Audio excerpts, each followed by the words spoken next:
अस्सलामुअलैकुम एवरीवन। उम्मीद है आप लोग सब खैरियत से हों, खैरियत से हैं अपने घर पे। चलें जी, सबसे पहले मैं आपको अपना इंट्रोडक्शन करवा देती हूँ। मेरा नाम है इस्बतुल फातिमा और मोस्ट ऑफ द स्टूडेंट्स जो ये वीडियो देख रहे हैं वो अच्छे से जानते होंगे। क्यों? क्योंकि वो 9th क्लास में मुझसे ही पढ़ के गए। ठीक है, 9th क्लास में मैंने ही आप लोगों को इंग्लिश पढ़ाई है और मैंने आपको कहा था इंशाल्लाह मैट्रिक में भी मैं आपको इंग्लिश पढ़ाऊंगी। तो अब हम बात कर लेते हैं मैट्रिक इंग्लिश की, कि मैट्रिक इंग्लिश में क्या क्या चीज़ें हैं और किन चीज़ों के बारे में हम बातें करेंगे। चलें, पहले क्या है कि मैट्रिक इंग्लिश और 9th इंग्लिश। आपको पता है कि आप जब 9th क्लास में थे तो आपकी इंग्लिश की बुक चेंज हुई थी, ठीक है, और मैट्रिक की बुक चेंज नहीं हुई थी। अब मोस्ट प्रॉबेबली क्या होगा कि मैट्रिक की बुक जो है आपकी चेंज होगी। क्यों? क्योंकि लास्ट टाइम 9th की इंग्लिश चेंज हुई थी, तो ऐसा होता है कि जब 9th की इंग्लिश चेंज हुई है तो मैट्रिक की इंग्लिश भी चेंज होगी। इसीलिए मैं आपको बता रही हूँ कि मोस्ट प्रॉबेबली मैट्रिक की इंग्लिश की बुक आपकी चेंज होगी। अब वो चेंज होगी, अभी बुक जो है वो मार्केट में नहीं आई है, इसी वजह से हम जो है पहले चैप्टर स्टार्ट नहीं करेंगे। अभी मैं आप लोगों को पुरानी बुक से जो है वो चैप्टर्स नहीं पढ़ा रही, पहले मैं आप लोगों को ग्रामर का पार्ट पढ़ाऊँ। ठीक है, इसलिए नहीं पढ़ा रही कि बहुत ज़्यादा फिर हो जाएगा, ऐसा ना हो कि मैं इतना सारा जो है वो ओल्ड बुक का कवर हो जाए और फिर जब न्यू बुक आए तो दोबारा से हम सब कुछ करना पड़े। तो क्या है कि हम जो है पहले ग्रामर कवर कर लेते हैं, और बहुत ग्रामर हम इसलिए भी पहले कवर कर रहे हैं। क्यों? क्योंकि आप जो है अभी रिसेंटली 9th क्लास में ग्रामर ही पहले एंड के अंदर पढ़ के आए, तो जो हम पढ़ के आए हैं वो अब हम पढ़ेंगे तो आपके लिए क्या हो जाएगा, वो रिवाइज हो जाएगा। आपको बहुत ज़्यादा जो है वो इस पर फोकस करना नहीं पड़ेगा। तो सबसे पहले जो है हम ग्रामर स्टार्ट करेंगे, फिर उसके बाद जो है बुक आ जाएगी आपकी न्यू इंशाल्लाह। तो फिर हम चैप्टर्स और पोएम्स और बाकी जो भी चीज़ें होंगी उस बुक के अंदर हम वहाँ से शुरू करेंगे। चलिए जी, अब 9th और मैट्रिक में क्या फ़र्क होगा? कोई इतना ज़्यादा फर्क नहीं है। ठीक है, मैट्रिक की इंग्लिश भी बहुत आसान है। जैसे 9th की इंग्लिश बहुत आसान थी, वैसे मैट्रिक की इंग्लिश भी बहुत आसान है। ग्रामर तो बहुत ही ज़्यादा, ग्रामर में आपको बहुत ज़्यादा एफर्ट पुट नहीं करना पड़ेगा। क्यों? क्योंकि ये जितना एफर्ट था, जितनी सारी पढ़ाई की बातें थी वो मैं 9th में आपको सब कवर करवा चुकी हूँ बेसिक से। ठीक है, आप लोगों को मैंने बेसिक क्या थी वो आपके पार्ट्स ऑफ स्पीच से मैंने आपको कवर कराया था, अगर आप लोगों को याद हो। प्रॉपर काम करवाया था। प्रॉपर काम मैंने इसीलिए करवाया था ताकि मैट्रिक में बार बार मुझे बातों को रिपीट करना ना पड़े, मैट्रिक में बार बार चीज़ों को रिपीट करना ना पड़े। इसी वजह से मैंने आप लोगों को जो है वो पहले ही 9th क्लास में बता दिया। और जब मैं 9th में पढ़ा रही थी मैंने आपको तब भी कहा था कि मैट्रिक में भी ग्रामर के अंदर यही चीज़। ठीक है, तो कुछ ज़्यादा मुश्किल नहीं है, कुछ लाइट होके बैठे, इतना कुछ ज़्यादा मुश्किल नहीं है। इतना भी लाइट मत हो जाएगा कि बिल्कुल ही छोड़ दिया आपने इंग्लिश। चलें जी, अब हम आ जाते हैं सबसे पहले ग्रामर के पार्ट पर। आज के लेक्चर में बिल्कुल आपको बेसिक बातें बताऊंगी। आप समझे, पुरानी जितनी बातें ना मैं आपको पहले रिवाइज करवा दूँ। ठीक है, जितना आप बेसिक ग्रामर रिवाइज कर लें, फिर हम जो है वो आगे टेंसेस के अंदर और नरेशन वॉइसेस की तरफ आगे बढ़ेंगे। पहले जो है मैं आपको बेसिक ग्रामर जो है वो रिवाइज करवा देती हूँ ताकि आपकी यादाश्त जो है ना वो सारी वापस आ जाए। चलें जी, सबसे पहले हम जो है वो पढ़ेंगे सबसे पहले सब्जेक्ट, वर्ब और ऑब्जेक्ट।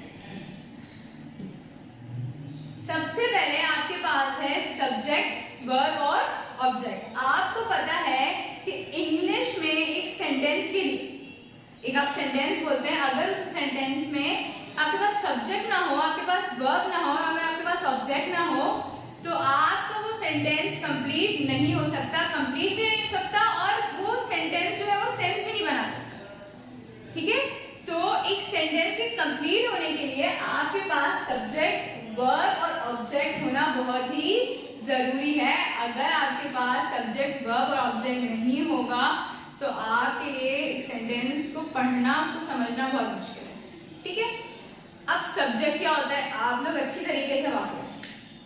सब्जेक्ट क्या होता है? सब्जेक्ट वो होता है जो काम कर रहा हो। याद आ रहा है आप लोगों को? मैंने ये आप लोग पे 2-3 क्लासेस लगाएंगे ये सब समझाने के लिए। सब्जेक्ट क्या होता है? सब्जेक्ट उसे कहते हैं जो काम कर रहा हो। सब्जेक्ट क्या होता है? जो काम कर रहा हो।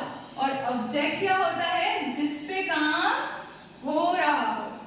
ऑब्जेक्ट क्या होता है? जिस पे काम हो रहा हो। सब्जेक्ट क्या होता है? जो काम कर रहा हो। और ऑब्जेक्ट क्या होता है? जिस पे काम हो रहा हो। और वर्ब तो आप लोग जानते हैं, वर्ब क्या होता है भाई? वर्ब किसे कहते हैं? वर्ब कहते हैं काम को, वर्ब को। वर्ब कहते हैं एक्शन। ठीक है, तो आप जानते हैं कि सब्जेक्ट क्या होता है? जो कर रहा हो। ऑब्जेक्ट क्या होता है? जिस पे काम हो रहा हो। और वर्ब क्या होता है? आपका एक्शन होता है, आपका वर्ब होता है। जो काम हम कर रहे होते हैं उसे आप कहते हैं वर्ब। तो एक सेंटेंस में ये 3 चीज होना जरूरी है, वरना आपका सेंटेंस कंप्लीट नहीं होगा। ये बात समझ आ गई? ये बातें आपको पता है, सिर्फ मैं रिवाइज करवा रही हूँ, कुछ मुश्किल नहीं है, सिर्फ रिवीजन। आप सब सुन ले मेरी बातें। एक एग्जाम्पल ले लेते हैं। एग्जाम्पल हमने ले ली। एग्जाम्पल हमारे पास है, he cannot speak English। हमारे पास एग्जाम्पल है यहाँ पे, he cannot speak English। आप लोग बहुत आसानी से बता सकते हैं, ठीक है, बहुत आसानी से बता सकते हैं कि यहाँ पे आपके पास सब्जेक्ट क्या है, वर्ब क्या है और ऑब्जेक्ट क्या है। ही क्या है यहाँ पे आपका? सब्जेक्ट। क्यों आपका ही यहाँ पे सब्जेक्ट है? क्यों? क्योंकि ही जो है वो काम करने वाला है, जो काम कर रहा होता है वो आपका क्या होता है? सब्जेक्ट हो रहा होता है। फिर आप चेक करें कि आपका ऑब्जेक्ट क्या है। ऑब्जेक्ट क्या होता है? जिसपे काम हो रहा हो, जिसपे काम हो रहा हो। तो इंग्लिश जो है, और आपको पता है ऑब्जेक्ट जो है वो मोस्टली सेंटेंस के एंड में होता है, ठीक है। तो इंग्लिश क्या है आपका? ऑब्जेक्ट। और वर्ब किसे कहते हैं? अब आखिरी बचा है वर्ब। और वर्ब किसे कहते हैं? जो काम होता है उसे क्या कहते हैं? वर्ब। तो ये स्पीक जो है वो क्या है आपका? वर्ब। स्पीक क्या है? वो आपका वर्ब है, मतलब एक्शन है। बोलना, बोलना एक्शन है ना। स्पीक बोलना जो है वो एक्शन है, इसी वजह से उसे आप क्या कहेंगे? वर्ब कहेंगे। तो एक सेंटेंस में ये 3 चीजें होना जरूरी है, वरना आपका सेंटेंस कंप्लीट नहीं होगा, ना ही आपका सेंटेंस और सेंटेंस बनाएगा। तो क्या कह रहे हैं? He can not speak English, वो इंग्लिश नहीं बोल सकता। तो वो क्या हो गया? ही क्या हो गया? सब्जेक्ट हो गया। इंग्लिश मतलब इंग्लिश नहीं बोल सकता ना, तो इंग्लिश क्या है आपका? ऑब्जेक्ट है। और स्पीक क्या है आपका? वर्ब। यहां तक बात समझ आ गई? बहुत बेसिक बात है ये आगे इंग्लिश में इसी का ही काम। आपको पता है ना कि आपके जो आगे टेंसेस हैं उसके अंदर अगर आपको ये नहीं पता होगा कि सब्जेक्ट वर्ब ऑब्जेक्ट क्या होता है, तो आपको स्ट्रक्चर्स याद नहीं होंगे, आपको स्ट्रक्चर समझ में नहीं आएंगे। अगर आपको ये बेसिक चीज नहीं पता, अगर आपको सब्जेक्ट वर्ब एग्रीमेंट नहीं पता, तो आप आगे कुछ भी नहीं कर सकते। ग्रामर की कोई आगे की कहानी आपको समझ नहीं आएगी। तो अगर आपको स्ट्रक्चर्स याद करने हैं तो उसमें हर स्ट्रक्चर में सब्जेक्ट ऑब्जेक्ट वर्ब का काम है, इसीलिए मैंने आपको पहले ही रिवाइज करवा दिया। फिर आप आगे आ जाते हैं आपके एक्टिव पैसिव वॉइस, उसमें भी इस चीज का काम है। फिर आगे है आपके पास नरेशंस वगैरह, हर चीज में सब्जेक्ट वर्ब ऑब्जेक्ट का काम है। तो आप इससे जान नहीं छुड़ा सकते। बहुत बेसिक बातें हैं, प्राइमरी में सेकेंडरी में हर वक्त पढ़ते रहा है, ठीक है। तो ये मैंने आपको यहाँ पे रिवाइज करवा दिया। फिर आपके पास ये हमने जब रिवाइज कर लिया, फिर आगे हम आएंगे आपके टेंसेस के ऊपर। अच्छा, कुछ बेसिक पार्ट्स ऑफ स्पीच है, ठीक है, जैसे हो गए नाउन, एडजेक्टिव, याद है ना, नाउन हो गए, एडजेक्टिव हो गए, वर्ब हो गए, आपके पास प्रीपोजिशन हो गया, कंजंक्शन हो गया, इंटरजेक्शन हो गया। ये सारी बातें मैंने प्रॉपरली आपको लिखवाई है, 9th क्लास में लिखवाई है। हालांकि 9 और मैट्रिक क्लास के बच्चों को कभी भी नहीं पढ़ाते। कभी भी आप किसी भी कोचिंग सेंटर में आप चले जाएं, आपको कभी भी इसके बारे में नहीं पढ़ाया जाएगा, वो डायरेक्ट टेंसेस पे आएंगे। और मैं अभी से बता रही हूँ, वो टेंसेस भी नहीं पढ़ाते हैं, वो सिर्फ आपको डायरेक्ट उसके सेंटेंसेस पे ही आते हैं। लेकिन आपको पता है एसएमएस में हर चीज प्रॉपर तरीके से होती है, और मैंने आपको पहले ही बता दिया था इंग्लिश में बिल्कुल प्रॉपर तरीके से पढ़ाऊंगी। हमें गाइडलाइन भी इसी तरीके से दी गई है। इसी वजह से मैं आपको सबसे पहले बिल्कुल बेसिक चीज से स्टार्ट करूंगी, ताकि क्या हो, आप लोगों को मुश्किल ना हो, हर चीज आपको रिवाइज हो जाए।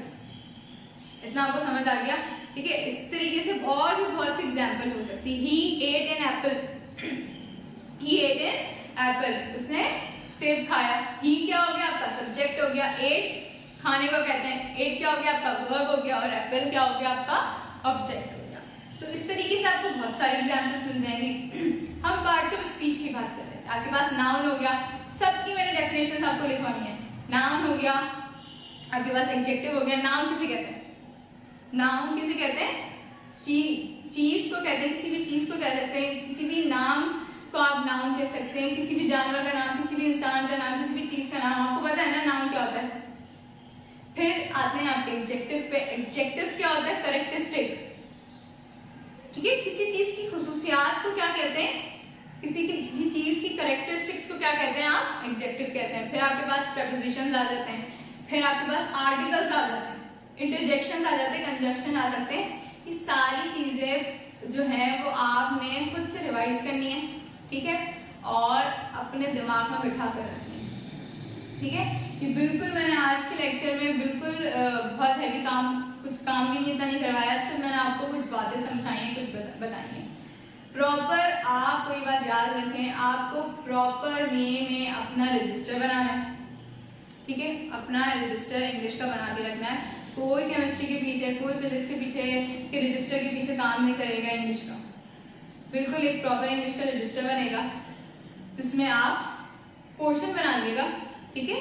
अगर आप पहले ग्रामर का काम करना चाहते हैं तो पहले ग्रामर का काम कर लें, क्योंकि मैं पहले ग्रामर आपको स्टार्ट करवा रही हूँ, तो कोई मसला नहीं है। अच्छा, असल में होता क्या है कि फर्स्ट क्लास में पेपर पैटर्न पे बात की जाती है, देन सिलेबस पे, ठीक है।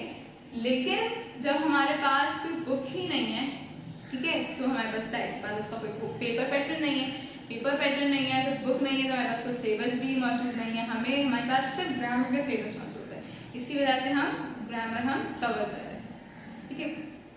चलिए जी, अपने पास जो है वो अभी बता रही हूँ, 9 की कॉपी निकाल के बैठे, ठीक है। 9 का रजिस्टर जो है वो अपने पास सामने रखे, और उसकी काम जो है सब्जेक्ट वर्ब ऑब्जेक्ट का काम जो है वो निकाल के कोई लिखना चाह रहा है तो लिख सकता है। अगर कोई न्यू स्टूडेंट्स हैं तो उनको कोई परेशानी की जरूरत नहीं है, ठीक है, कोई परेशानी की जरूरत नहीं है, क्योंकि ये काम जो है वो पेपर में आता नहीं है, बस आपको बेसिक पता होना चाहिए, ठीक है। मैंने जो बातें बताई हैं वो आप लिख सकते हैं, वो इम्पोर्टेंट बातें आप लिख सकते हैं अपनी कॉपी के अंदर। ये मैंने लिखवाया है तो आप लिख सकते हैं, तो कोई मुश्किल बातें नहीं है। इससे आप समझें मैं रिवीजन करवा रही हूँ फर्स्ट क्लास के अंदर। नेक्स्ट क्लास में मैं प्रॉपर वे में आपको टेंसेस से स्टार्ट करवाऊंगी।